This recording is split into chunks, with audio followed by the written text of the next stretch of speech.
আল্লাহ যারা শূন্য মনোভাব নিয়ে চলছে তাদেরকে হেদায়েত দাও, তাদেরকে হেদায়েত দাও।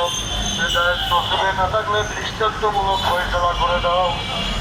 আল্লাহ আমাদের দোয়াকে তোমার হাবিব সাল্লাল্লাহু আলাইহি ওয়াসাল্লামের ওসিলায় কবুল করে নাও।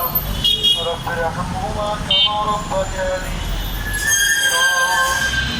سبحان ربك رب العزة عما يصفون وسلام على المرسلين والحمد لله। শুধু দর্শক, আমরা দেখতে পাচ্ছি জাতীয় প্রেস ক্লাবের সামনে স্বতন্ত্র ইবতেদায়ী মাদ্রাসা জাতীয় শিক্ষক ঐক্য ফ্রন্ট তারা এখানে দোয়া মোনাজাত করলেন এবং তারা তাদের অবস্থান ধরে রেখেছেন। আমরণ অনশন চলছে।